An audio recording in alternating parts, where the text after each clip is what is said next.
Kendra and I have had the opportunity to like share community with a lot. Will's like a big brother to me in my studies for many years. I met Will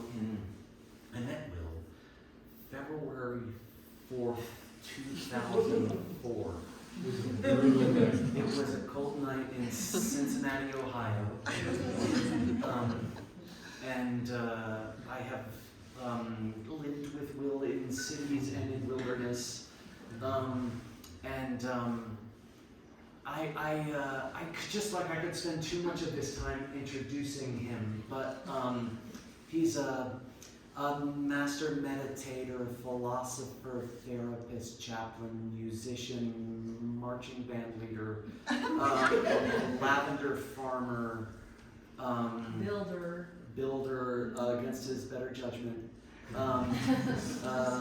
great freehand artist in a pinch, but only as sport, and just a great friend to me. Has been a great friend to me. It was really wonderful.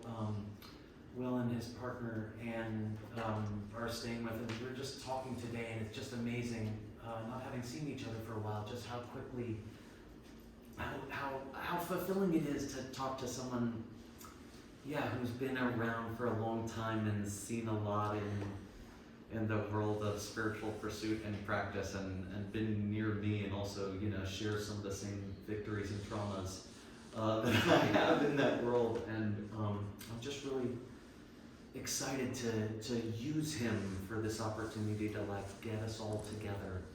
Kendra, what do you think? What else? Yeah, it's just an absolute honor to have our two friends here. To talk to Anne afterwards as well as Will. Yeah. We did our long retreat together, and this is a heavy subject matter that we're gathering here tonight to talk about, and I feel like it's themes that we have all been living through. If not now, grief and loss will certainly hit us at some point in our life, and it's nice to have community during that time. And so we just wanted to gather here and just provide that space for everybody. And such an honor to get to be in that space with our two friends. One of the funniest people I know, one of the funniest two people I know, so it's fun that you'll get to bring that all to maybe life. open with a joke if you Yeah.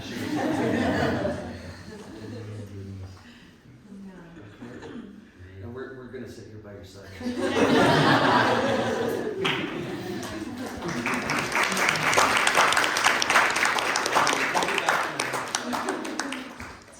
Thank you all. I'm really so excited to be here. You probably, if you don't know Ben and Kendra, probably most of you do, but you probably know that they have huge hearts, and also they're insanely brilliant. They're just so smart. So I've kind of used them in my life to hone my own thoughts, and I usually do it by writing one of them something that I know will make them reactive. Some idea that I have that I know that they'll rail against, so that they will unleash on me all of the reasons why my thinking is wrong, and then I can readjust my thinking. I don't really tell them that I'm doing that. I try to pretend that I'm right and that they're wrong. But really I'm using them to constantly readjust, because they're both smarter than I am. And I just really appreciate. And it's not just intellect for the sake of intellect. They're both brilliant in a way that serves their hearts, and so I use them for that purpose. I love this studio, and I've been wanting to come here for a long time. So thank you to them, and also thank you to my partner Anne, who's driven out here with me. We don't often get to. She's a very busy person, and we don't often get to see each other, and we rarely get to travel together. So I'm super grateful. She's the best travel partner ever. We have till 7:30. Is that right? Okay. So I kind of have an ambitious evening prepared, and my request of you is to try to come along with me on the journey, because I believe it'll be worthwhile, but it's going to involve a little bit of effort. Usually I provide like dark chocolate for everybody halfway through, just to get real live and things, but we don't quite have that. And I have 2 bars, I don't think it's enough for everybody. I have 2 extra. Alright, so maybe if I see people nodding off, but try to stay with me. It's a beautiful subject material we're exploring. And again, it might be a little heady. Here's what I want to do. I want to approach the same topic from a few different directions. So if I'm in a lecture and I hear a word I don't understand, something really interesting happens in my mind that I shut down for like the next 7 minutes. And then I'm like, and then I was like, oh, okay, what are we talking about? So if you do that, no worry, because what we're doing is we're just circling back around. And we'll catch you on the next go around. So I'm trying to approach the same topic from a bunch of different angles so that one of those angles will kind of ignite you. And the way I go to talks is, you know, I don't know if you know classical Indian music, like a sitar. You know, it has the main strings, but it has these sympathetic strings. And so the idea is if you hit like the F string on the sitar, the sympathetic string that's tuned to F will vibrate. It's amazing. You don't actually pluck the sympathetic strings. It just vibrates because that frequency of F is vibrating. So kind of the way I tend to go to talks like this is I tune in to when something's vibrating in me. You see what I mean? So I'm going to try to hit a bunch of different notes so something in you will vibrate, and then kind of lock into that. It's also, feel free to interrupt me at any point. Not necessarily for complaints, but I'm somewhat open to that. But especially for questions or clarifications. And then we'll have time for complaints later on. I also want to kind of, what's the phrase, nip it in the bud? Is that it? Something like that. If you get, I'm going to be contradicting myself. And so I didn't want you to get halfway through the talk and be like, wait a second, you're contradicting yourself. So I'm just telling you that at the very beginning. There's a paradox here. And I think you'll see what the paradox is by the time we get a little bit more into this. But I'll give you a hint what the paradox is. Does anybody know the opening lines of the Tao Te Ching? Yeah, of course. Tao that can be named is not the eternal Tao? Yeah, the Tao that can be spoken of, the Tao that you and I could talk about, but that's not the Tao. And then what follows is 13,000 words describing the Tao. Right? That's the exact paradox that we're in. Okay? So we're going to be talking about something that can't be talked about. And I know that's a little bit cliche, but it really is a dilemma that we're in. And I think you'll see as it unfolds how that looks. Really quickly, by way of introduction, I have a slightly schizophrenic spiritual background. I met my spiritual teacher. You know, they say you have like one heart teacher in your life. You might have a scripture teacher. You might have a asana teacher. You might have different types of teachers. But you kind of have one heart teacher. And I met my heart teacher when I was 14, and I stayed with him for about 26 years. Studying with him, not always by his side, but he maintained my heart teacher until he passed away. So I just wanted, by way of introduction of me, to give a quick introduction to him. His name was Murray Rogers, and he was a very brilliant, Oxford-educated Anglican priest who went to India to convert the heathens. I mean, that was the modality that he had in his mind. What happened was very interesting, is he got to India and he met this man named Ramana Maharshi, and he was so blown away by Ramana, and he said this was the most Christ-like figure I had ever met, and it completely disrupted his worldview. And for us that might sound like, I mean, we're all in a yoga studio, that might sound like, yeah, that's not that disruptive. Imagine you put all of your chips in one pile and something came along to disrupt that, you know? It was extremely unnerving for him to meet somebody, to realize the heathens were far more advanced than he was. You see what I mean? So it's very, very disturbing. I mean, really like heavy depression. By a beautiful coincidence, he met somebody that lived in Mahatmaji Gandhi's ashram and said, why don't you come live in the ashram with us? So he spent a year there recalibrating his whole system. While he was there, he also learned Sanskrit and Hindi. And he eventually became a Sanskrit scholar, and he fell deeply, deeply in love with the Upanishads. And so he became a Christian Advaita Vedantin. He remained very deeply Christian, but he was very schooled in Advaita Vedanta. And he became a scholar of the Upanishads, and he started the world's first Hindu Advaita Vedantin ashram in North India. So I happened upon him when I was 14 in my living room in Connecticut. And I just came up from my bedroom, and he was like sitting on the floor in these hand-woven robes, and I was like, what are you? And it's just like, oh, what are you? And it just very quickly love at first sight. So he started teaching me. We started working through things like the Bhagavad Gita and the Upanishads. And at one point, as I became like a little bit older, like 16, 17, he recommended I go study with the Buddhists to study meditation. So I ended up on a long career of studying Buddhism. But anyway, those are the three threads that really run through my life: Advaita Vedanta, Christianity, and Buddhism. And I might interchange those a little bit tonight. For me, they fit together in a very beautiful way, in a very deep way, not in a surface way. But we're not going to talk about that tonight. But I just wanted to kind of give you my disposition a little bit in case it comes through. As Kendra mentioned, we did long retreat, and there's a tradition in the world of what's called a 3-year, 3-month, 3-day retreat. And the idea is you seal yourself off from the outside world, and you enter into a deep practice. We actually live in Arizona. We live in northern Arizona, and we live really close to a center that's holding constant 3-year retreats. So it's really fun for me to run into other people that have done 3-year retreats in other traditions.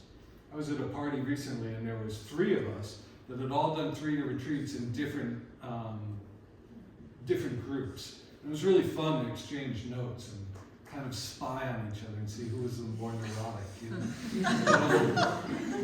So anyway, so something happened to me in 3-year retreat, and I want to start off by talking about that experience. It's not mystical, so don't get excited. It's very mundane, but and for the reason I want to talk about this is because I want to introduce some shared vocabulary that we need to be able to unpack a little bit deeper. And the word I want to look at is reification. Anybody know what that means? I propose that it is the most important word in your spiritual vocabulary. Reification. I'm sorry that all of you can't see the board, but I'm going to use the board a little bit. So R-E-I, or we can just say reify. R-E-I-F-Y. Anybody? Yeah.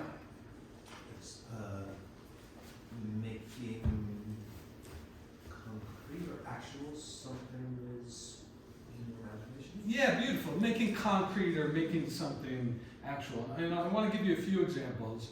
And we'll unpack this for a minute. But try to feel, like almost viscerally, not intellectually, try to feel the difference between these two statements, okay? That person is an addict. Take that in for a minute. And then that person is struggling with addiction. What's the feeling of those two? What do you think? One's softer than the other. Yeah, she said one's softer than the other. What else? One's judgmental. Judgmental, yeah. It's assigning a label to the person rather than the action. Yeah, beautiful. Assigning a label to a person. One is saying that person is. I mean, that person is an addict. You know what I mean? Like it's a very noun way of talking. It's like that's who that person is. It's a thingification. So you can think of reify as a way we thingify stuff. Right? It's a way of talking in nouns as opposed to verbs. The wonderful, really wonderful scholar and intellectual, the native scholar Tayukashin Gostor says that he can speak, in his native language, he can speak for hours without using nouns. And I live next to some native people, and it's really interesting to talk with them sometimes because it's a very noun-free way of talking. And I was talking with one of my neighbors, and he said, English is very, he didn't quite use this word, but it's a very reified language. We thingify all the time. We create things. Another way of thinking about reification, besides thingify, is solidify or freeze. Right? And you freeze onto something. I hate that person. You know, suddenly that's a locked in. Versus, what would be a de-reified way of saying I hate that person? I hate this rubs me the wrong way. Okay, that person rubs me the wrong way. What else? Dislike the way that person's acting. Like, Yeah, and an even more kind of Buddhist way of saying it is the way that person is acting is causing a disturbance in my own system. You see, that's a very de-reified way of talking. That's like, yeah, there's no thing there. There's movement. There's activity that's happening. So it is possible, I think, and Ben will correct me later, but I think it is possible to, if you wanted to say, well, if somebody came up to you and said, what's the essence of Buddhism in one sentence? I think you can make an argument for the systematic de-reification of all phenomena. Period. you said that again, Bill? Yeah, the systematic de-reification of all phenomena. And I'm going to unpack that a little bit. So the wonderful gravitational physicist Carlo Rovelli, I don't know if anybody knows him, he's really, really wonderful writer and very accessible. He has this, he said, my colleagues and I, he said, the world used to be divided between two things, or rather, let me say that in a different way. The world is divided in two basic categories. We have things, and we have happenings. Okay? So he says, a stone, or this flower is a thing, right? A stone, or a flower, or this clock is a thing. And his example is a kiss is a happening. Like I can say that Annie, my partner, I can say, do you know where I put my phone, my thing, right? But I can't say, do you know where we put that kiss? We had it right there yesterday, but I looked all over, it's behind the couch, I can't find it anywhere, right? Because that's not a thing, right? It's not something that exists through time as a solid, reified phenomenon. But Carlo Rovelli says, but now, what me and my colleagues have come to realize is there are no things, there's only happenings happening in different time structures. So a stone is just a happening that is happening slow enough where we can reify it and thingify it. So Buddhism is a systematic de-thingifying of all phenomena. And we don't have to say Buddhism, we could even say Advaita Vedanta. And I propose, and we could have another discussion about this later, that Christianity is the same thing, the systematic de-reification. But anyway, that's not where I want to go. What I do want to do is introduce this idea of reification. Is everybody with me so far? Great. All right, so there I am in retreat. I'm laying on my bed. My day started at 3 a.m., which if you ever do a 3-year retreat, don't start your day at that time, because I now wake up at 3 a.m. every morning. And it's the worst. And usually I don't go back to sleep. Luckily, I'm a lavender farmer, so I can go out and work, and then I go to bed at 7, so it's easy. I can work that in. But I'm cursed to just wake up at that time. But anyway, so I woke up at 3 a.m., and I saw something very large on my ceiling right over my head. That's an unnerving experience, right? Because I'm like, there's not a spot there, and I'm like, right? So I get my headlamp and I shine it up, and there was the largest, most disgusting creature I had ever seen in my life. It's called a whip scorpion. Go home and look it up, but maybe in the morning, not before bed. But they're like a cross between a lizard and a scorpion. And they're disgusting. They're like this big. They're huge. They're not. Exactly. That's how big it felt in my mind. But it was probably like this big. And they're really terrifying. I'd never seen one before. I didn't know what it was. I didn't know if it had the capacity to take my life. I mean, I was like, shit, what is this thing? And my thought was like, okay, retreat's over. That's it. Because first of all, how did it get in my cabin? And like, does it have family? And so I was really, really, really uncomfortable. I'm like, I don't know, I'm brave in some way. Like, I'm okay with snakes, I'm okay with bears, but insects like freak me out. Right? So I'm literally shaking very heavily. And I go into the kitchen to get a container to try to trap him in, We have this technique where you trap it in like a vase, and then you slide paper over and it falls in, right? So I have it in there, and I'm like, oh my God, I gotta get out of the retreat. It's over, and I'm shaking, and I'm gonna take it outside. And I'm about 2 years into retreat, so my mind has settled in a really interesting way where I can watch the phenomena of my mental processing and not be so engulfed in it. So, but I'm still pretty engulfed in this experience. I'm like fully reactive, fully there. I forget that I even exist. I'm like, oh my God.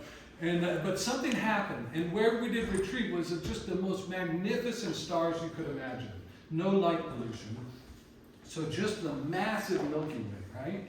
And what happened to me was very cliche, but I just want to invite you to imagine it is a non-cliche experience, which is I'm holding this thing, and this thing is clearly an enemy, right? Just an enemy, right? That's the label, like danger, will robbers, right? And I look up at the stars, and it's just magnificent, right? And the reality suddenly dawns on me in a way deeper than it had before. And this is the cliche part, which is that him and I, or her and I, are just siblings. We're both earthlings, no idea what we're doing here, hurling through the backwaters of outer space on a sphere. Like, it's just amazing. And my heart shifted all of a sudden to feeling overwhelming love for this thing. So much so, I caught my mind thinking, I better bring it back inside so nothing happens to it. You know? And I'm like, and now at this point, there's this really interesting conflict happening because I'm like, I love this thing. And then right away, it was like, no, enemy. You know, no, enemy. And I was like, no, love, no, enemy. And then that shift started to slow down so much that I was able to watch the process. What I was witnessing was the reification of phenomena. And I had never witnessed the reification process before because I was thingifying a loved one, right? When my heart was unobstructed, I had a feeling of love for this thing. Unobstructed by what? When I say when my heart was unobstructed. Fear. But as soon as fear came in, there was enemy. And then as soon as fear comes in, then there's thingification. There's reification. Okay? So it's like, oh, enemy. And that was such a potent moment for me. I didn't bring it back inside. I let it go and I prayed I would never meet again. But that was such a potent experience for me to see that process happen. And here's what I realized, and it's going to sound a little odd, but I realized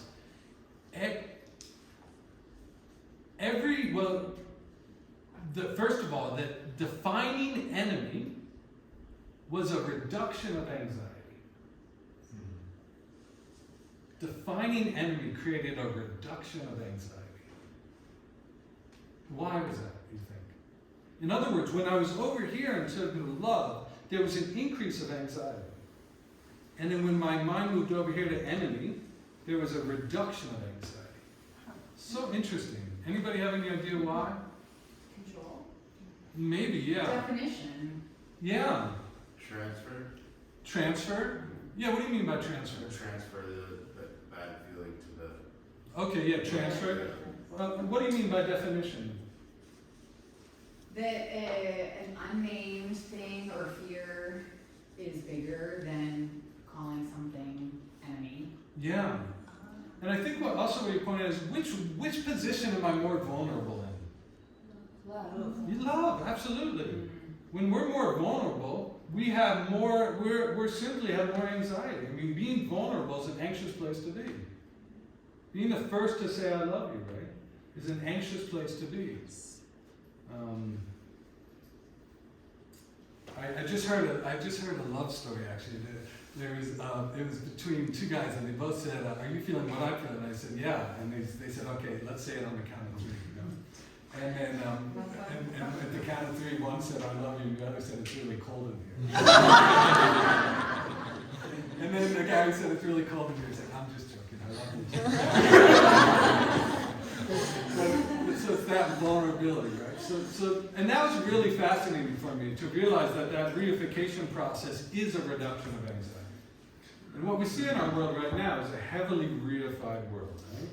I mean, and again, it's a safe place to be, but it's a rigid place to be. A reduction of anxiety is also more rigid, right? I also realized this other interesting fact was that every defined enemy is a limit to my freedom. And what's really interesting about that is also somatically. What happens, what's your name? Yeah. Jason. Jason. So let's say Jason and I are really having some conflict, okay? And I'm like, I do not want to see Jason today. Whatever happens, I just hope I don't run into Jason. And I'm in the locker room and Jason walks in. I'm like at the urinal and I kind of look back and I'm like, oh shit, it's Jason.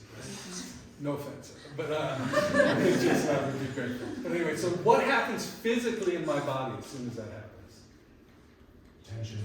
Yeah, let's get specific. What might happen? Where? Blood pressure, Blood pressure. Yeah, what else? heartbeat. Heart rate might increase. Where might I have tension? Jaw, definitely. Shoulders, yeah, jaw, shoulders, neck. Now, is that a free place to be? Is that physically free? No, it's a constricted place to be. You know, I might start to curl in the shoulders, right, to protect the heart. It's the opposite of every yoga instruction you've ever been given. You know, it's like, okay, everyone get in the room, come on your mat, protect the heart, roll the shoulders, clench the jaws, clench the buttocks. You know, it's just the opposite of all of that, right? Now, as soon as, I'm sorry, Jason, right? Yeah. As soon as Jason says, hey, Will, can I talk to you? And I said, yeah, what is it? He said, listen, I'm really sorry about what happened, and I'm going through a lot, and I didn't tell you what I'm going through, and you know, and right, what happens? And we talk, and I'm like, I'm really sorry too, and then we hug, right? What happens in the body? There's freedom. There's an increase of freedom. So every defined enemy is a reduction of freedom and a decrease of anxiety. It's really interesting. It's really a fascinating dilemma we're faced with. So that's what I kind of wanted to, again, I'm just taking a couple pieces to create a puzzle. So that's the first piece. Anybody have any questions about reification at this point? Is that similar to ambiguity? Not so much.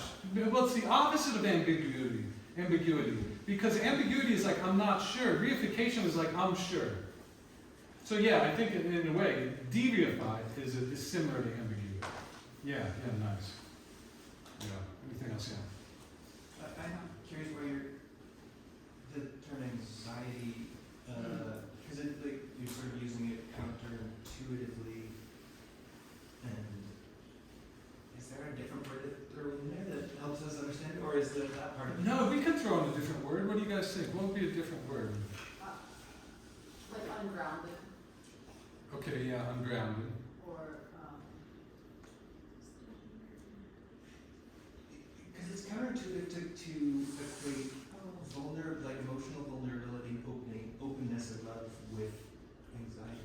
Yeah, and okay, so what I don't mean specifically is that kind of like I'm having an anxiety attack. Like that kind of level of anxiety. But and anxiety can be exhilarating. I think more unknown and ungrounded. Yeah. The unknown Yeah. and ungrounded. Yeah, I think and we could. Anxiety, yeah, anxiety is kind of a I think we can say that, but also I want to invite you to think about the amusement parks are built around creating a feeling of anxiety in a safe environment. So that's how I'm using anxiety, not so much as a negative thing, but when you're on a roller coaster, it is anxiety, but it's exciting anxiety. So I mean anxiety kind of like the unknown, and in the unknown, we're more prone to grabbing onto things. So yeah, I think, thanks for, I think we can, that's just the word that I use that works for me, but you can think about ungrounded or unknown. Yeah, anything else, yeah? I was just thinking like, when you reify something, you're objectifying it, or it's an object, and when you de-reify, it's now a subject where you have a relationship, Totally. and you feel like you're also part of that in a way. Yeah, great. Yeah, beautiful. Yeah. So my homework to you is try to use reify in a sentence 3 times this week. Really, I mean, just try, and your friends will be like, what is she talking about? But just try to get used to this word and try to bring it into your life, because it's a beautiful concept to start working with. You know. All right, so bracket that for a moment, okay?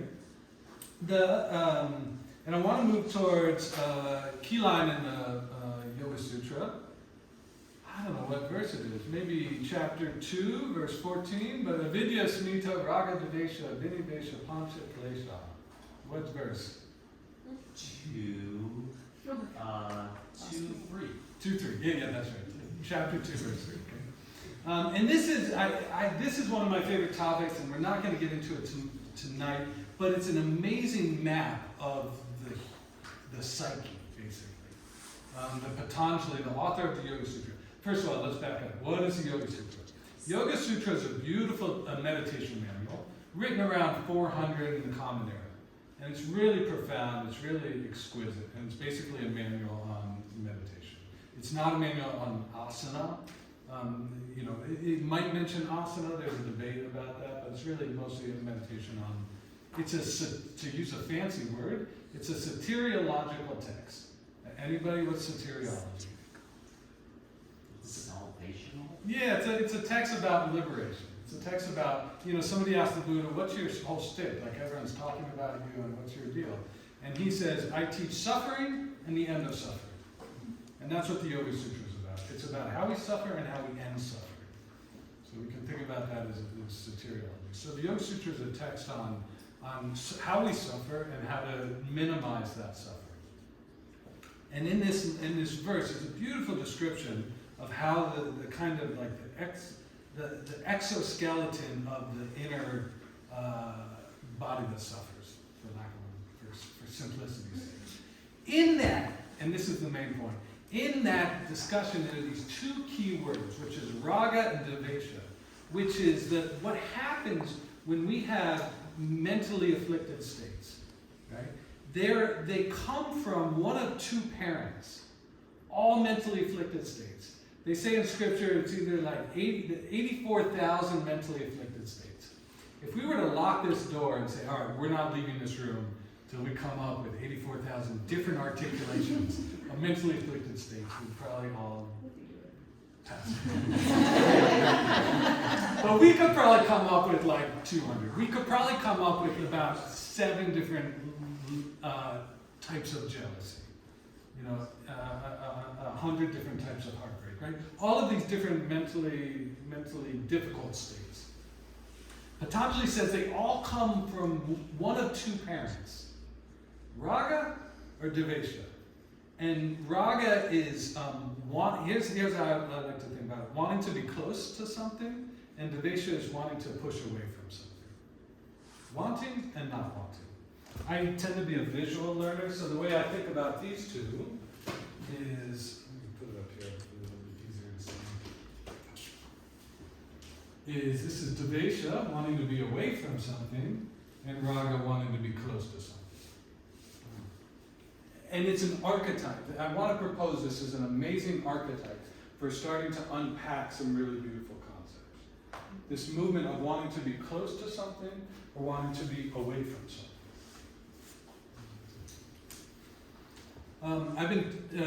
Next year, I will have had a meditation practice for 40 years. I've had 39 years I've had a meditation practice. And I've been teaching for about 20 years. And I'm just now starting to get a hang of it. Like, I hope that's not depressing to anybody. But I'm like, oh, that's what I'm doing. That's what it feels like. But I've been teaching, in my teaching for 20 years, I started to realize I was having this thing happen. I couldn't quite figure it out. I work with all different populations, and I started to realize, like a few people that I was working really intensely with, I was like, this person really understands the practice, but they're not progressing in the way I would think they would be. And I was just like kind of racking my brain at 3 in the morning, like, where's the block? Because I'm always trying to figure out, where's the block to this practice? And all of a sudden it occurred to me that meditation is just an intimacy practice. That's all it is. We're trying to become intimate with what's arising in the present moment. And then I realized in intimacy, let's say with a partner or a friend, so I also do one-on-one work with people, just working with difficult topics. And when somebody comes into the space with me, there's 2 simultaneous movements. Or when we go to a therapist's office, let's say, there's 2 simultaneous movements. There's a desire to want to grow and a desire to block ourselves from growth. A desire to not want to grow. Why? Because growth is painful. I mean, have you noticed? It's like, it really sucks sometimes. There's one great spiritual teacher who said, the spiritual life is just one insult after another. Right? When you're on the yoga mat, it's when you start to feel feelings of anger towards your yoga teacher that you know yoga asana's working. You know, you're like, oh, that's when the growth happens. Like when you're like, oh, what are they doing? Like, well, this is ridiculous. We've been holding this so long. Whatever it is, you know, that it's way too hot in here. Like whatever it is. That's when the growth starts to happen, right? So, oh God, now I totally forgot what I was talking about. Intimate partners. Oh yeah, thank you. So, and that will happen occasionally, so you guys gotta keep me on track. So, in intimacy, right, we want to open, we want intimacy, and we want to also block ourselves. So here's I just want to bring you along my process a little bit. So I was like, oh, we're sabotaging our own practice. Now, what's the problem with that word, sabotage? Sounds intentional. Yeah, well, it sounds intentional. What did somebody else say? Judgment. Yeah, judgmental. If I said like, oh, you're sabotaging your practice, we'd be like, screw you, you're sabotaging your practice. And I was like, well, how can we move it so it's not a judgmental feeling? And I came up with the word, but I just want to see if anybody comes up with a different word. How can we talk about a way we're blocking ourselves from intimacy with a word that's non-judgmental? Protecting? What's that? Protecting? Yeah, protecting. Beautiful. What else? I'm making this more difficult for myself. Okay, maybe that's judgmental though. You know, it's like if I say, "Hey, you're making this more difficult for yourself," you're like the kind of the subtext is like, "You're a loser." Go slowly. Okay, going slowly, but that's what I like that. But it's almost the opposite of like providing a positive slam. You know what I mean? So what could be just neutral? What's that? No, guarded. Guarded, yeah, I think guarded, protected. I mean, all of these work, but I'm just getting nuance. Boundaries? Boundaries, yeah. The word I came up with is armoring. Okay. I both want to be intimate and I'm also armoring myself from intimacy. Why? For a whole bunch of very good reasons, right? And also probably for millions of years of genetic imprinting, right? My armoring has kept me safe. So armoring is not a bad thing. Sabotage feels bad. So, okay, no problem. Armor away. If you guys came in here like totally unarmored, I would be terrified. I mean, like, you'd be like, I love you, and I would be like, whoa, you know. I always make fun of Sedona, and I shouldn't. I gotta stop, but I'm gonna do it again tonight. So I live near this place called Sedona, Arizona. It's very New Age, and people are just very unarmored. I have literally like shown up in a restaurant, and somebody came and hugged me and said, "Welcome home, brother." That felt wonderful. That's great, but it's like, you know, it's maybe a little too unarmored, right? But I hugged him, and then it's, you know, I'm kind of a grumpy old man, and so I hugged in kind of a grumpy way, and then the hug felt so nice. And then he disarmed me. It was really pleasant. But so armored is not a bad thing, right? But here's the thing. So those, I want to again give you this idea of armoring, right? Wanting to protect, and this would be the devesha side. Armoring, I'm equating for right now with devesha, and a movement towards intimacy, I'm equating with raga. Okay, try to get the feel of this archetypal movement. Wanting to protect. It's also, we see it in Nataraj, right? In the dancing Shiva. Right? And it's this idea of, do I have the pose right? I think it's like this, right? Yeah. So if you've ever seen it, it's a Hindu image. It's a dancing god. And notice, is it like this? I think it's like this. Now notice, half my body is very protected. And the other half is very open, you know? And there's a lot of beautiful symbology in that image which relates to this. But it's this movement between opening and protecting. And I just want to propose again, this is this kind of archetype that I want us to think about. That we're constantly opening and closing, opening, protecting, opening, protecting. So I also work as a hospice chaplain, which is, I didn't really know what that was when I got hired, you know. I was like, and you know, I didn't like totally not know. I wasn't like, oh, cool, what's this? mean to say I didn't know, but I still, you know, it's not a really clear-cut job. And part of the job is really interesting. I have to sell my services to the dying person. And I don't do well at that job because I basically, and by Medicare, we're obligated to offer them that service within, like, Annie would know, like 48 hours of. Yeah, so within 48 hours, the dying person, or the person that's moving into hospice, is getting calls from all of these different people, like saying, here's, you know, we're going to come in and do this, because Medicare says you have to do that.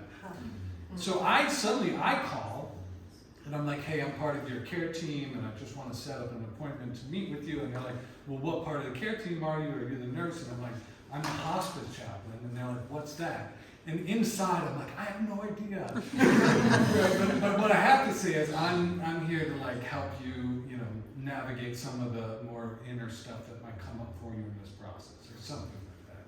And the problem is, almost everybody's like, no, I don't need that, right?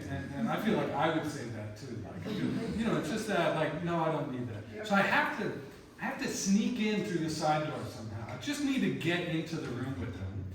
Because it's a beautiful process what happens. Now here's what a hospice chaplain does. And I want to relate it to this because it's really quite interesting. A hospice chaplain sits with somebody in extremely difficult circumstances, and they learn how to not help and not turn away. So my mantra is, don't help and don't turn away. Which is very interesting. Because it's like inverting this, right? Don't turn away and don't try to help.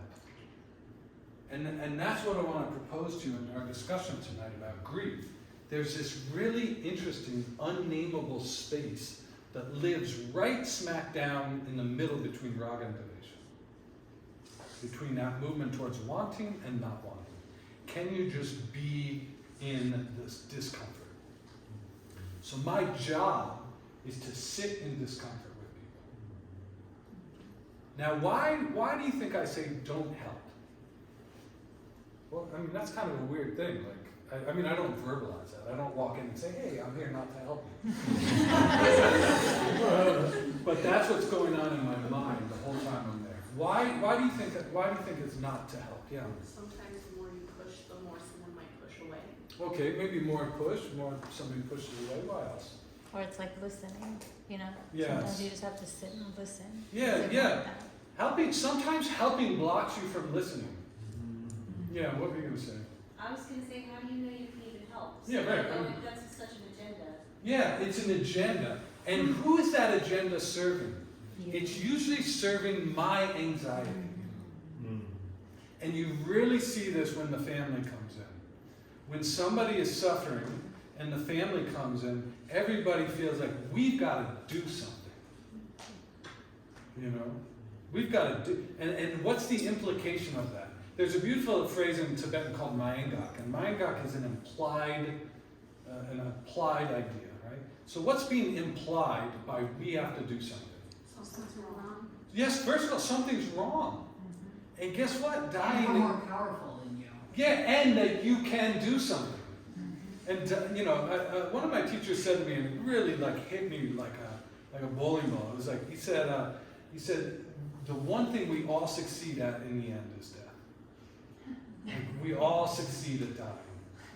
You know, and I was like, oh my God, because in so many ways I felt like a failure in my life. And I was like, well, at least I'm going to nail death. I'm going to totally nail that. You know, it might be messy, but I'm going to succeed in the end. And it changes that whole narrative. I mean, why is that funny? Because we have this idea of death as something wrong is happening. So when I walk in the room and I try to help, I'm trying to like, you know, and again, you really see that when the family comes in. And to good, I mean, I understand it totally. I understand that feeling. There's no judgment there.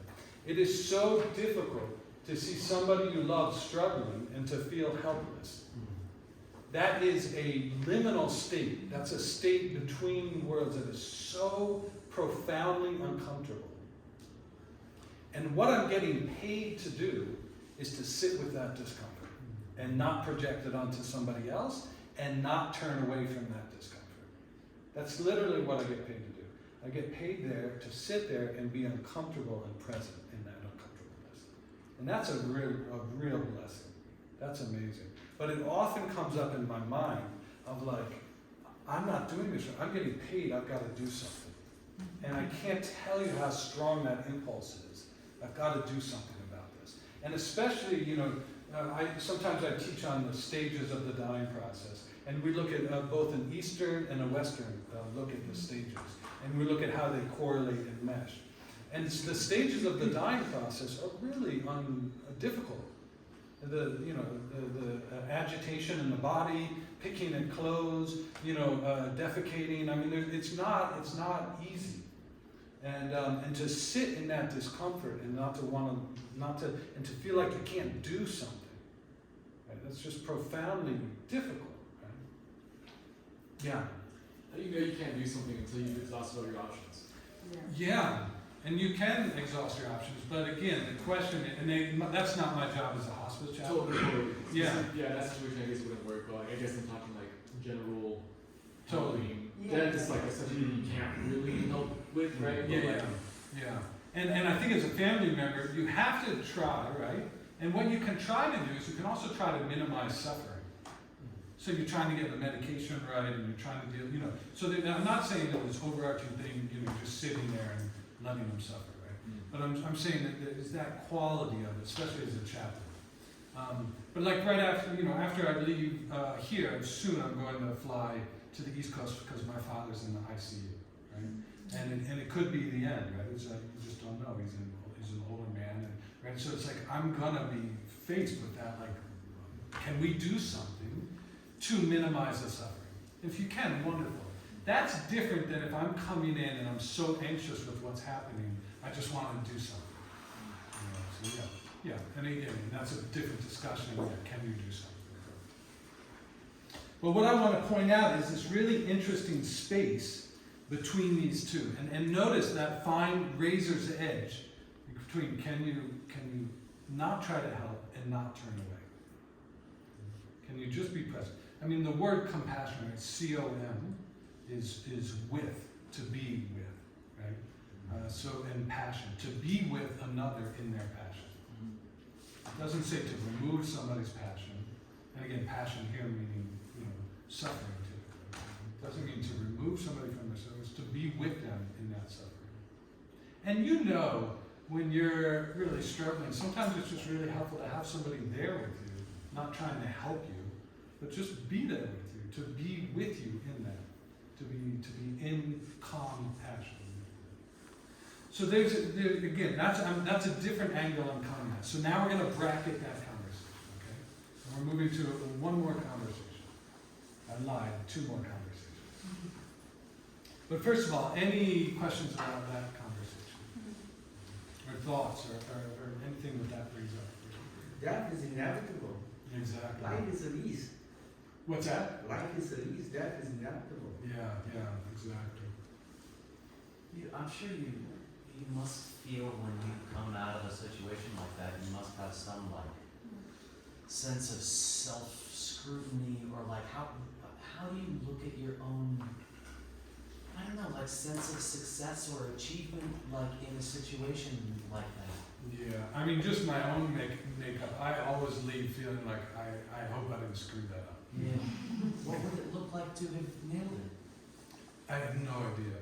Well, I do have one idea. Let me tell you. So I came into one, I didn't know the person, but he had ironically, or not, I guess not ironically, but coincidentally, he had come to my talk, so he knew who I was in the past. And he was very close to dying. I think he was within 48 hours of passing. And I came in, and he was very in and out of consciousness, and very agitated. And he opened up his eyes, and he said, well, I said, hey, and he put out his hand to shake my hand, and I was going to shake his hand, but he didn't let go. So then with our hands holding, I moved my chair up, and I sat next to him and just held his hand.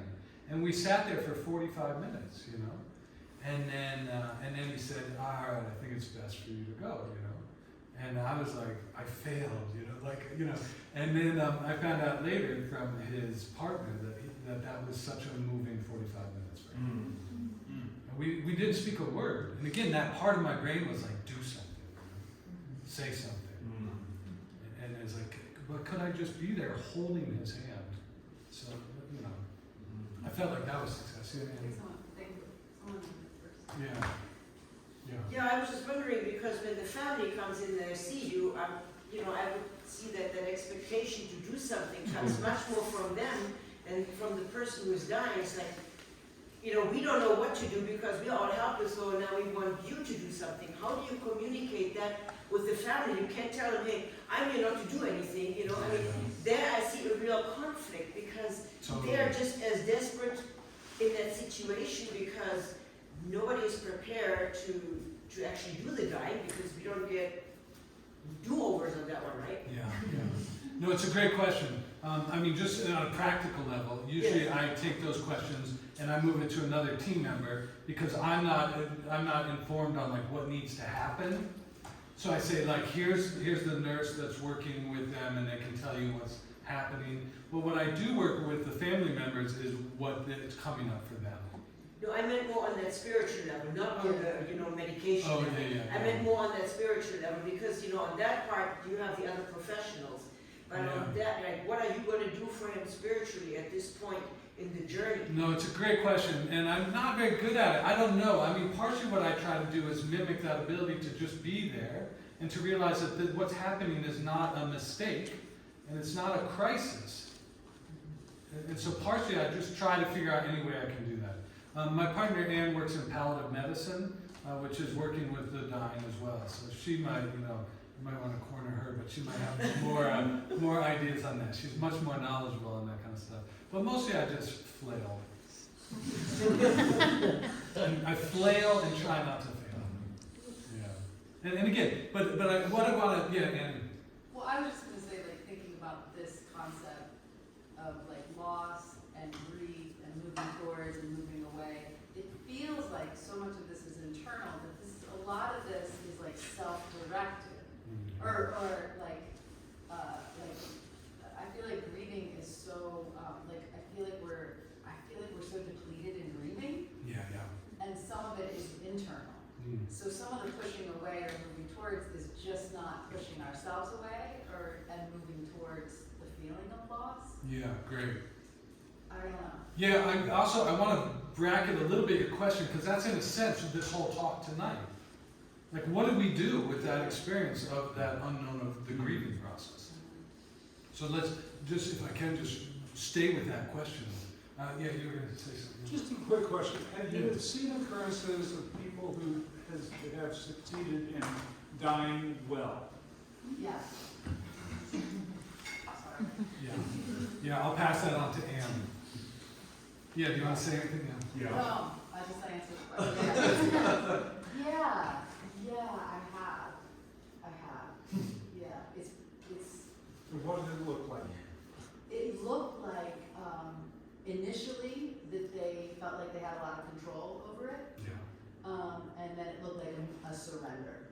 Like the person who was dying, it initially appeared like they're orchestrating it. I'm going to be at home. I'm going to have my family here. I'm going to tell you when you can come in the room. Like that's what in some instances looks like. And then it looks like a complete letting go. With acceptance of that surrender. Yes. And that's not something that you can give to somebody.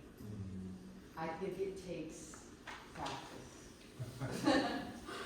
I don't know. That's my great question. I don't have a lot of, that's my little experience. And I also want to keep these questions alive in this next part of the discussion because they're both relevant. All right, I'm going to do something a little bit extreme. I'm sorry, but all right. What I want you to do is count down 3, 2, 1. Okay? It's not scary. Sorry, I don't mean that. I know. I don't mean it's scary. Ready? Okay, ready? 3, 2, 1. Okay, what just happened in your mind? We're expecting you to throw the. Yeah, so in that moment, it's so fun for me to do this because in that moment, it's like, right? And even if some somebody, you guys are all great, but I might do that shtick with like with a college crew, and like people are like this, and then as soon as I do that, everyone's like. So in the moment, and I want to introduce a couple of concepts here. Oh, that's ironic. In the moment, the mind is wide open because you have data, but you don't have a concept to label over that data. So that's what we call a percept. Percept. A percept is data without a concept to ground it. Now, what would happen if you got to 1 and I still stayed here and I didn't move for the rest of the night? What would happen? What do you think? We would get bored. Okay, bored. What else? What other? Frustrated a little bit. Yeah, I would get angry. Yeah. I think because I would get scared. And again, when we get scared and angry, and I'd be like, "This is ridiculous." I'd be like, I gotta talk to Ben and Kendra about getting my money back. Right? So yeah, or bored, or frightened, right? All those things because the concept never came. But as soon as I said, "Okay, what just happened in your mind?" you all laughed because there was a release of that tension. Because you're like, "Oh, it's a teaching tool." At first, I saw some people get really nervous and I was scared because I was like, I'm going to do something kind of, and you guys were like, and I was like, oh God, we live in tricky times. I shouldn't say that. But it's like, but there's this intensity, right? There's this tension, and then there's this release of tension, right? There's a percept, and then later comes a concept to label over that person. Okay, everybody got that basic idea? Now, if we look at life in general, right? And from we were hanging out with Ezra, and you see as children, right? Children have a lot more percepts than concepts.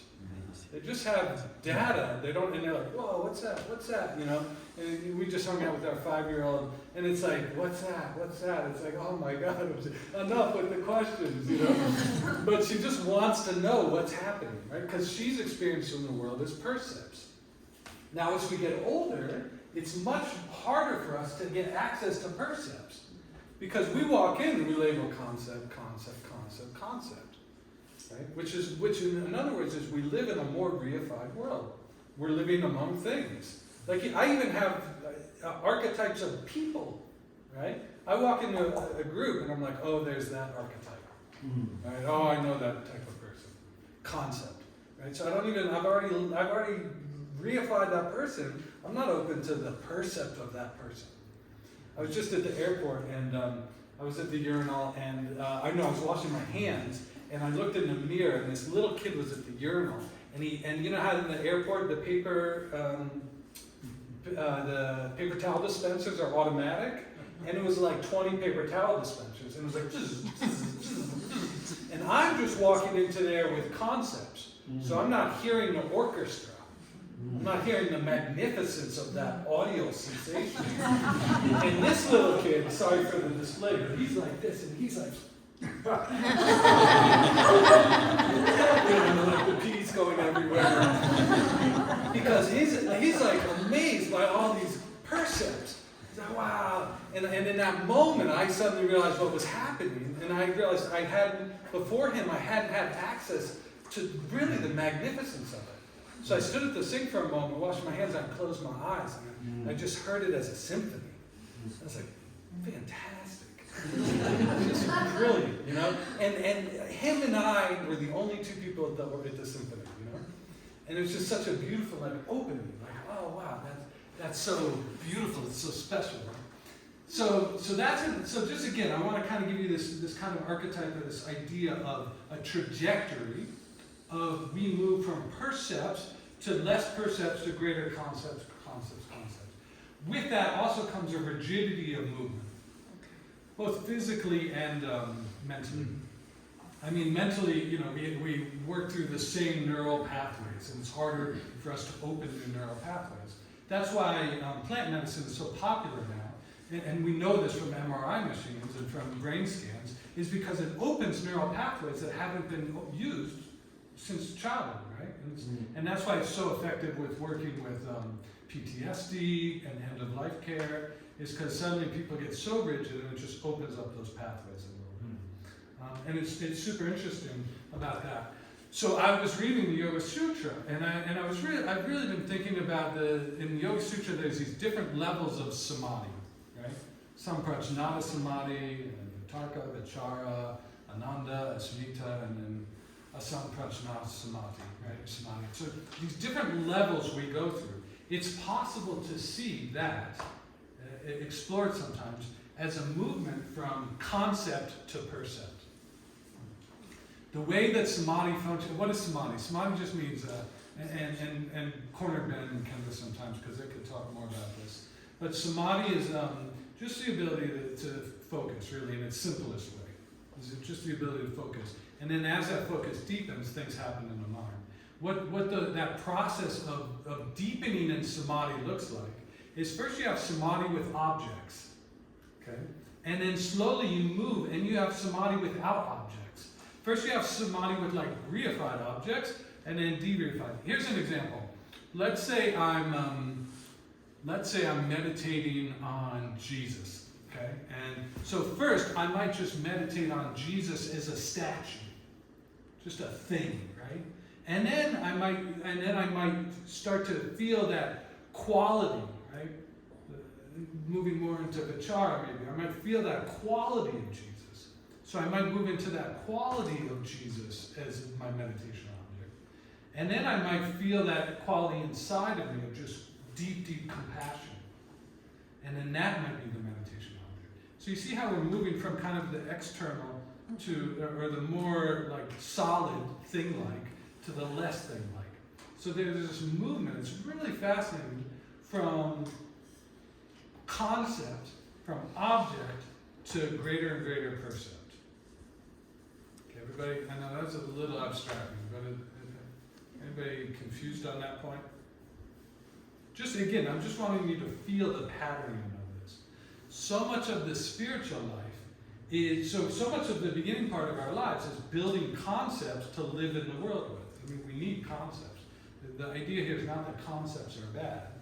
We need to build up these concepts. Oh, those are roses. They're not, whip scorpions. Like I have concepts for those, so I'm not sitting here scared, right? We need to be able to navigate the world. So the concepts are not a negative thing. But what becomes problematic is when we take the concept and then we reify it. So here's the question. What's the difference between a concept and a reified concept?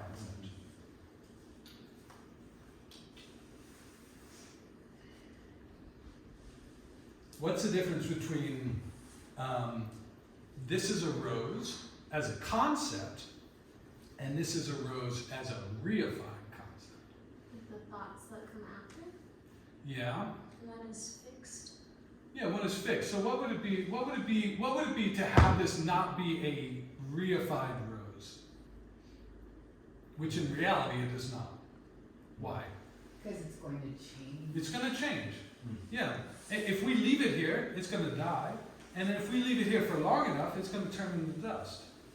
And, that's the beauty of compost. It's just things disintegrate. And you watch time lapse. So that's the reality of the rose. What would be a reified rose? Preserved rose. This rose means so much to me because Ben and Kendra brought it for my talk, and I want to hold on to this forever. Right? And then I lose it, and what happens? Oh my God, that's that rose. I'm freaking out, right? That's the nature of tchotchkes. You guys know what tchotchkes are? Tchotchkes are things you buy at Disneyland so that you will always remember that time at Disneyland because you put it into a thing. Right? It's the thing of it's creating a memory, putting it into a thing, and we all know tchotchkes don't work. Like how often you look at that and then you're like, right? You habituate. They don't function, but we still do it because we think it functions. Another example of this is I heard a great story of their son came into the living room and they sat on the couch, and all of a sudden his pants were all wet. And they're like, "What did you pee in your pants?" He's like, "No." And they're like, "What happened?" He's like, "I wanted to save the snowball." He wanted to keep it forever. And he knew that his parents wouldn't let him bring it in the house, so he snuck it in his pocket. Right? So that he has this idea of the snowball as like something he can keep, right? So the idea is not concepts are not the problem. It's the reification of the concepts. So it's possible to see the spiritual life is the de-reification, the slow, gentle de-reification of concepts. Yeah. What about the concept as a person? Yeah, sure. And so there's a beautiful relationship practice. And so Annie said, what about if the concept is a person? Yeah, I don't need to get rid of my concept of my partner, but what becomes problematic is my reified concept of my partner, which is you always do that. This is always how it is, right? And there's a beautiful relationship practice where you sit with your partner and try to notice new things. It sounds so simple, but it's so profound. And in trying to notice new things, you are de-reifying that concept. That's all we're talking about. So don't leave here and somebody says, what was it talking about? It's like, the dude is anti-concepts. I am not anti-concepts. Right? I'm pro the very gentle de-reification of concepts when they're causing us suffering. Because that was the Buddha's great discovery, is the reification of concepts cause us to suffer. Yeah. I feel like I want to connect the idea of grasping with this reified concept. Would you say, am I on the right track? Yeah, sure, yeah. Yeah, grasping is, because what grasping is that it's a grasping. Holding on. Yeah, it's, yeah. Are you guys? Oh, great. Yeah, Let's get a little bit. I think that's what grasping is.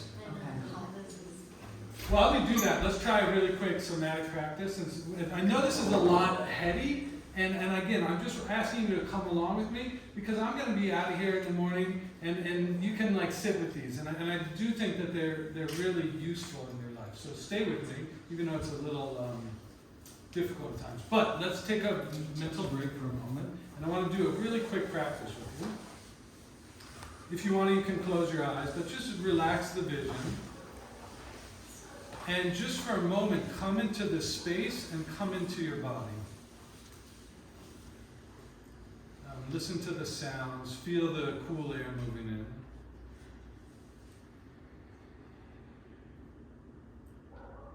And what I want you to do, if you're willing, is just look in the body somewhere for a place that you're holding some tension.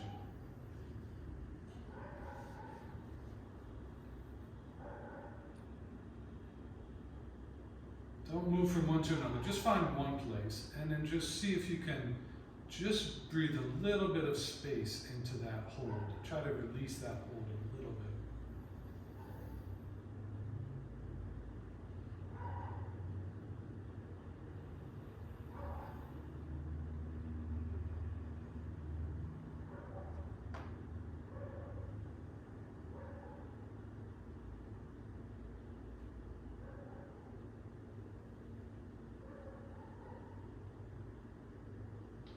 Just stay with it for a moment. Just try to breathe a little space into that, anywhere where you're holding some tension.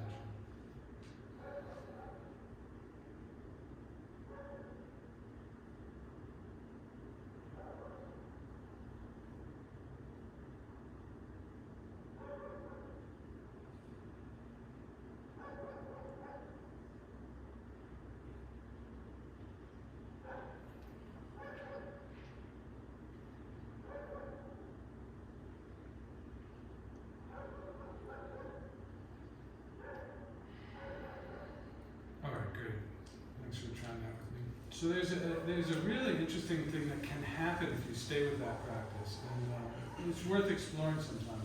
But what can happen is as you find a place of tension, oftentimes there's an armoring that's happening there. And as we breathe into it, there can be a kind of disarmoring. And what can happen, and it's just really useful to explore, is there can be an ignition of Udana Prana, which is upward flowing energy. And that upward flowing energy is often related to anger or grief. So, in other words, how this can look is you're holding some tension, and especially if I find a place where I'm reluctant to release that tension, I really hone in there and relax and settle in and release. And oftentimes what happens is I find some kind of grief that's underneath that tension. I'm protecting something. And as I release that tension, there's this energetic movement up that's really interesting. It's like, whoa, what's that? I just recently got, not to be too explicit, I got food poisoning. And I was like, oh, this is that same upward flow. It's the same thing as when I felt sudden moments of real intense anger, that movement up, and when I felt, when you're about to cry, and you're like, right? It's this flowing upwards, and that's the same prana for all three of those. The same pranic movement. And it's really interesting to tune into that and to start to soften those areas a little bit. And just let a little bit of movement come. And then you can armor again, Just let a little bit of space. But as I played with that, it's a feeling of like, whew. When you let go What of are the it. three things? You said anger, grief, and food poisoning? Yeah. That's what it says in scripture. Anger, grief, and I think that's all I said, yeah. I'm not being funny. I really want to know. No. And that's just my own experience. So just explore it a little bit too. Yeah.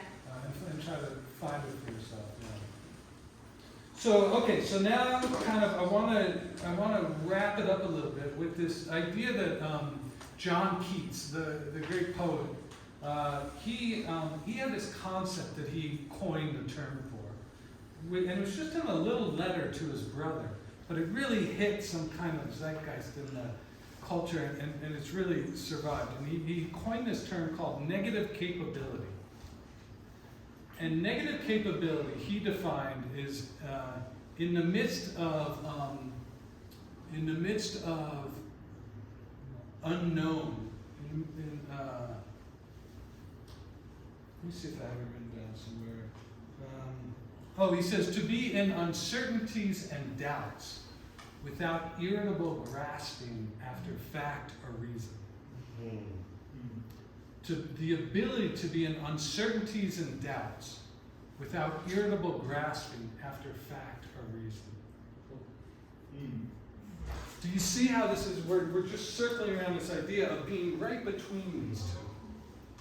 Right? To be in doubt, to be in mystery, because when we're in that place, it's profoundly uncomfortable. It is the unknown, right? To be in the unknown. And grieving, as we all know, is an unknown space. And notice what, as a culture, what we try to do with grief. And I think, is it Elizabeth Kubler-Ross, the stages of grief, right? We try to give, a structure. Have you noticed that grief doesn't work that way?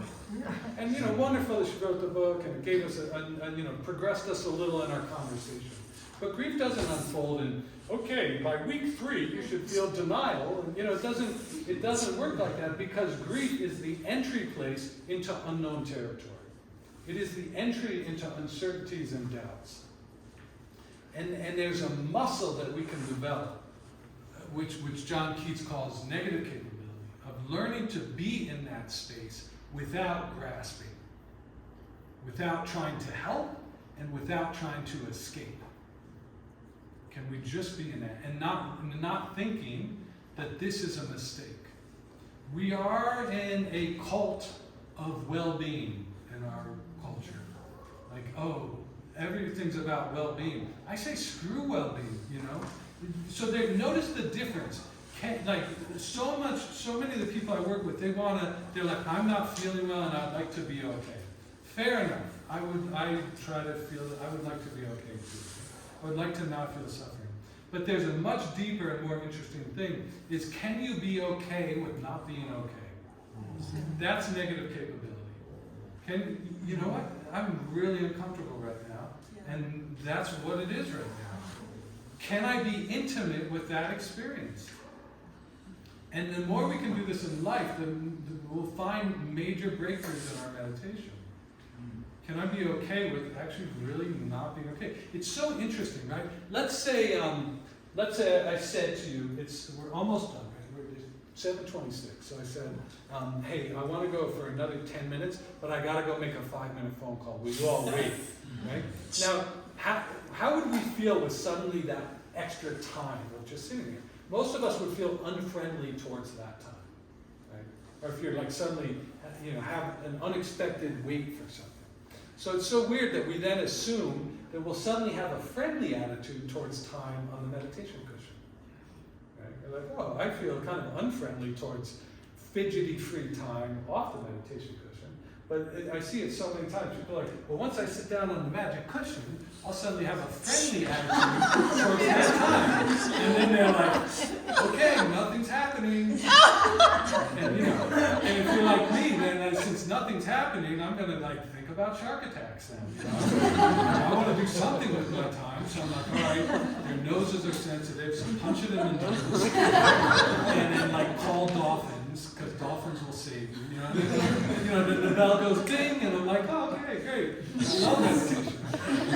So what I'm talking about is so connected with our inner life, right? Can we be in uncertainties and doubts? And can we be okay with not being okay?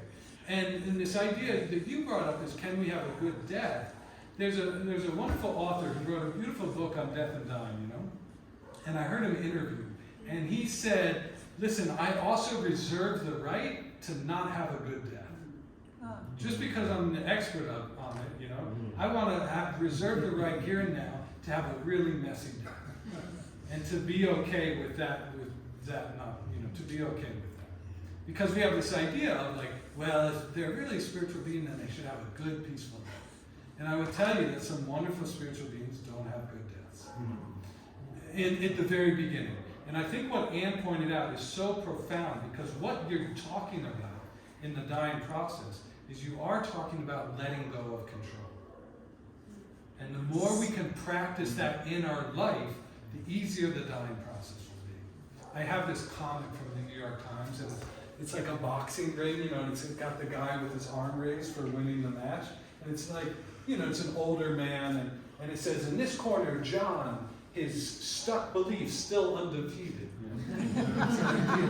The rigidity of the holding on to trying to maintain control.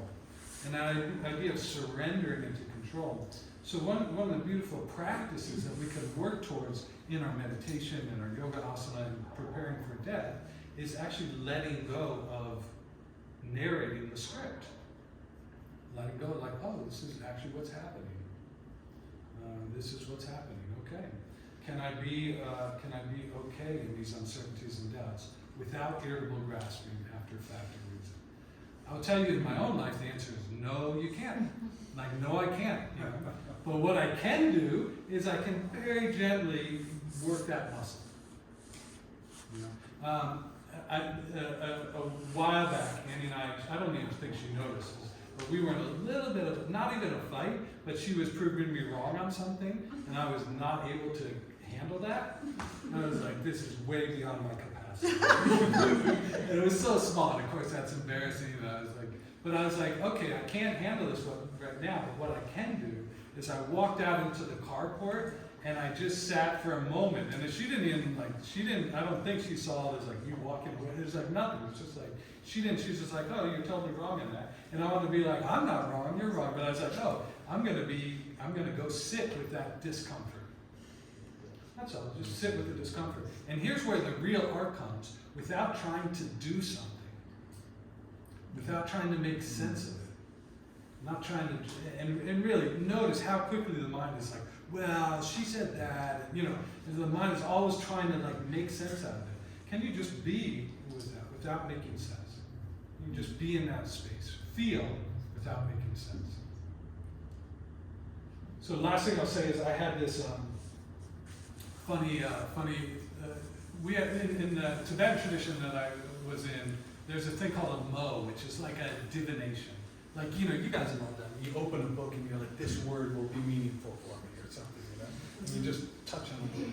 So right before I went into retreat, I was waiting in line for a cup of coffee at a coffee shop. And I saw the painting on the wall that I thought was really beautiful. And I saw the painting was titled.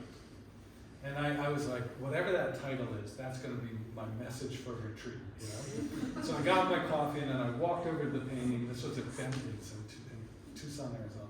I walked over to the painting and the title was Feel and Feel and Feel. And I carried that with me in the whole retreat. Can I just feel? Feel what's happening. without needing it to be different. There's this very interesting koan in meditation. It's a paradox. And it's any attempt to create a non-agitated state of mind is itself an agitated state of mind.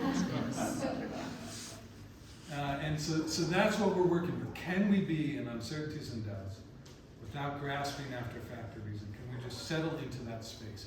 And it will pass. You know that, right? Those things pass, things come and they go. Can we just be in that space and inhabit it? So here's what I want to leave you with is homework. Start to notice all of us having individualized defense mechanisms to avoid discomfort. Don't even worry about trying to get better or become a better person. Forget it for now, just forget it. But try to just name 3 of your most common defense mechanisms. Because most of us don't even know, can't name them, right? And so I'll give you, and I'll give you a hint, they're always in one of 2 categories. Da da da! They're always avoidance or control. Those 2 categories, we get all this myriad realms of defense mechanisms. Avoidance or control. So I'll give you an example of one of my defense mechanisms. I was in a fight with somebody one time, and I was really upset. And before the fight, I was not sleepy. I was wide awake. I was feeling fine. We got in a fight. I was feeling super upset, and I could not stay awake. I was like, right? And that did not go over well with the other person. They're like, oh my God, this means so little to you that you're falling asleep. That's why I was falling asleep. So my defense mechanism was to retreat, and then my physical body started falling asleep. I was like, that's so interesting, right? So now I know that one of my defense mechanisms is to just hit exhaustion when I feel I'm too much is happening, overstimulated, or whatever it is. That's a mild one. I didn't tell you my uglier ones, but it's just really useful to figure out, like, oh, what are 3? So I just want to invite you. Try to find this week. So you have 2 homeworks. Try to use reified in a sentence 3 times. You can, like, if somebody calls you for telemarketing, try to throw it in there. And then try to find 3 common defense mechanisms that you use in your day-to-day life. And then what will happen is you start to notice them come up. And then what will happen, almost without effort, is they won't be as potent. You'll be able to be a little more vulnerable in those situations. We could go on and on, but I better finish it there. I was thinking of, I know probably many of us in this room have dealt with pretty heavy grief.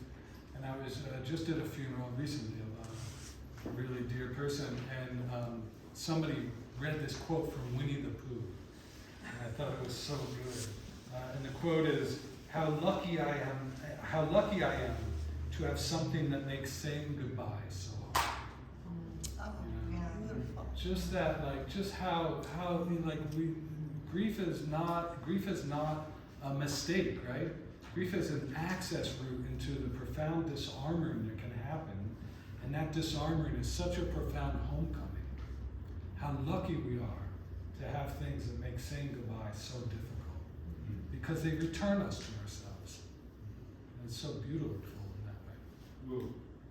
All right, thank you all. Let's go feast together if you can. This is so nice.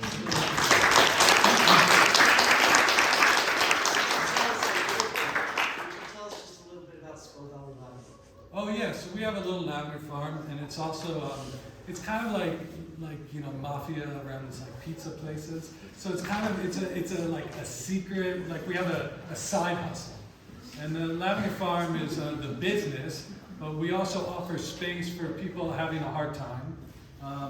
And it is not for everybody. So oftentimes people are having a hard time and they think they want a little space, but space is actually really not that helpful. It creates more terror or dis-ease.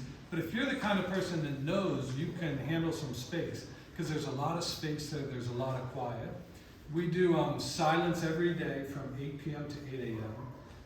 We sit twice a day in meditation. There's no drugs or alcohol, and everyone works a little bit on the farm. So I just want to also offer it to all of you. If you find like, oh God, I really could use just like 3 days of space from that. And it's by application. We have a certain amount we accept every year. And we do that free of charge. And you can just come stay with us.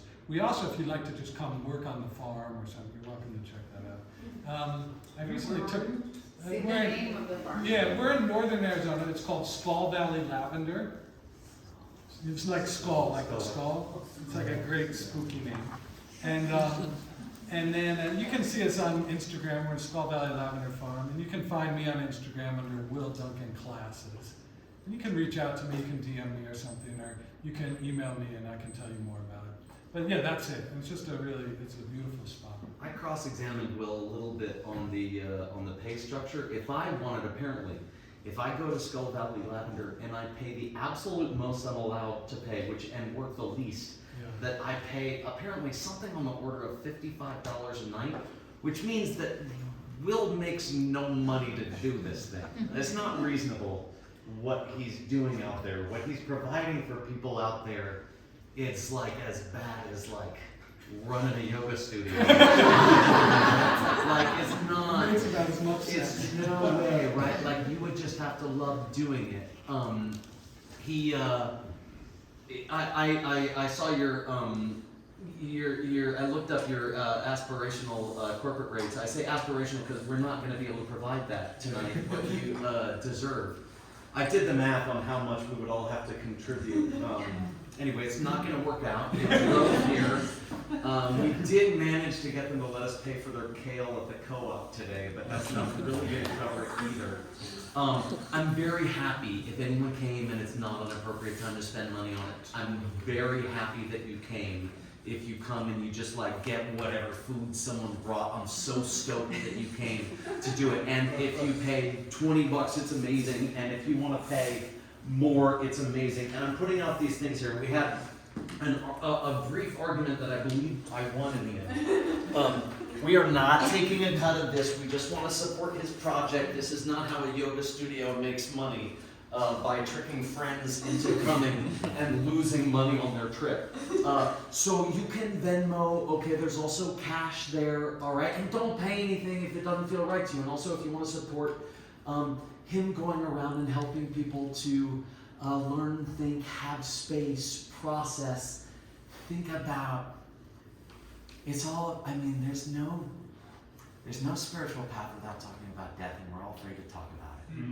And it's just, and this is all bullshit if we're not talking about it. And it's okay, and we're together, and it's all right. Don't worry, we'll go have a meal together. We'll still tell jokes, and it's okay. And I don't think, right, we have a tendency to like treat death as the opposite of life or something, and I think that's incorrect, right? It's like an integral part of, and to have the bravery to go and like encourage us to think about it and to give people space. And like he just listed the different kinds of people that are coming into that space, and it's just making more work for you.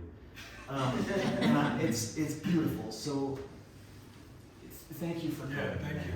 Yeah, the conversation went like this. He said, "Hey, listen, we're going to do one of two things tonight. We're going to cancel the talk, or you're going to take the whole bill for the evening."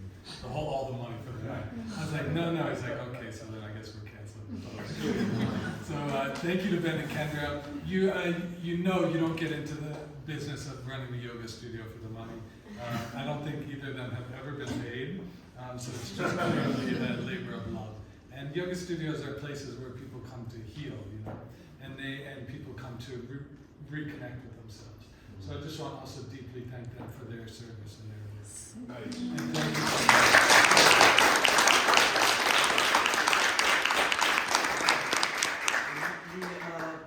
A lot of people brought food. If you didn't bring food, still come eat food. It's okay. Don't be shy, right? We figure all. It's not like well organized. There's food there. We have plates. We have bowls. We have all these things. Let's all figure it out together. Hang out and be with each other for a little bit. Don't leave. Just like have like a piece of fruit or something before you leave. Thanks.